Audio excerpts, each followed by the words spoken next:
যত মিষ্টি খাবা মুখের ভাষাও কিন্তু তত মিষ্টি হবে। কি ভুল বললাম? এটা কিন্তু একদমই ভুল না, এটা হচ্ছে একটা সত্যি কথা। নয়তো মানুষ জন্মের পরই হচ্ছে বাচ্চাদেরকে মধু খেতে দিত না, বুঝছো? তো এই যে দেখো, আজকে কিন্তু রংপুর থেকে আমার জন্য আম চলে আসছে, একদম গাছের আম, ফরমালিন মুক্ত, একদম গাছ থেকে পেরেই হচ্ছে আপু আমার জন্য প্যাকেজিং করে দিছে। তো আমার বাসায় আসার পরে কিন্তু আমি 2 দিন পরে হচ্ছে আমটা আর কি খেতে পারছি। 2 দিন হচ্ছে বেশ শক্ত ছিল। আমি প্রথম দিনে একটা আম ট্রাই করছি, তখন হচ্ছে আমটা একদম সাদা ছিল, ভিতরে কোনো কালার হয়নি, কিন্তু আমটা খেতে এত মিষ্টি ছিল। আমার আম্মুর হচ্ছে বিশেষ করে অনেক বেশি পছন্দ হয়েছে। আমার আম্মু এই টাইপের আমগুলা খেতে অনেক বেশি ভালোবাসে। তো এই যে দেখো, এখানে কিন্তু টোটাল 10 কেজি আম ছিল।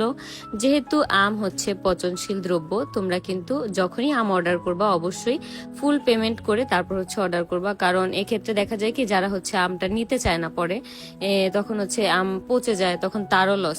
তো অবশ্যই বুঝে শুনে তারপর হচ্ছে অর্ডার করবা। আর আমগুলো দেখতেই দেখা যাচ্ছে যে কতটা ফ্রেশ।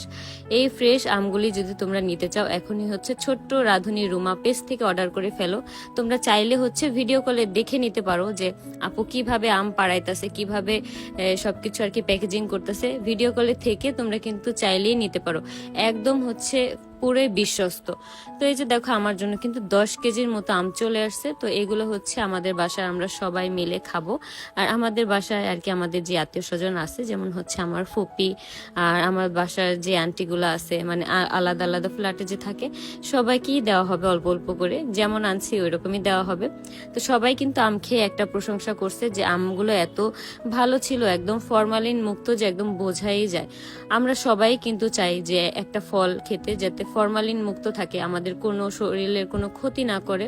তো তোমরা চাইলেই কিন্তু এই আমগুলো অর্ডার করে দিতে পারো।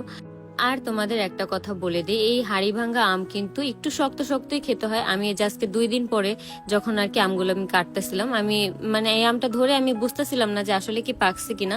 কাটার পরে দেখি ওমা এত সুন্দর কালার, মাশাল্লাহ। তারপর খেতে এতটা টেস্টি। আমি কিন্তু সবসময় আম মানে মিষ্টি টাইপের জিনিস কিন্তু অতটা খাই না, তোমরা কিন্তু জানো। তারপর কিন্তু এই আমটা আমার কাছে অনেক বেশি ভাল লাগছে। আমি কিন্তু খাইছি অনেক মজা করে। এখনো বাসায় অনেকগুলো আম আছে, আমি হচ্ছে এগুলো আস্তে আস্তে করে খাবো। এই যে দেখো, কালারটা জাস্ট কত সুন্দর, ন্যাচারাল যে একটা কালার, এটা কিন্তু তোমরা দেখেই বুঝতে পারতেছো। আর অন্য সব যে সকল আমে হচ্ছে ফরমালিন দেয়া থাকে, ওইগুলার কালার কিন্তু একদম কমলা কমলা হয়, মানে লাল কমলা টাইপের যে কালারটা সেটা হয়। আর এই কালারটা কিন্তু একদম হলদে হলদে টাইপের কালার। তোমরা যারা এখনো হাড়িভাঙ্গা আম আর কি অর্ডার করো না এই আপুর পেজ থেকে, চাইলে একটু বিশ্বাস করে আর কি অর্ডার করে দেখতে পারো। অল্প হলেও নিতে পারো, যে অল্প খেয়ে দেখি তারপর হচ্ছে বেশিটা অর্ডার করব। চাইলে তোমরা এভাবেও নিতে পারো।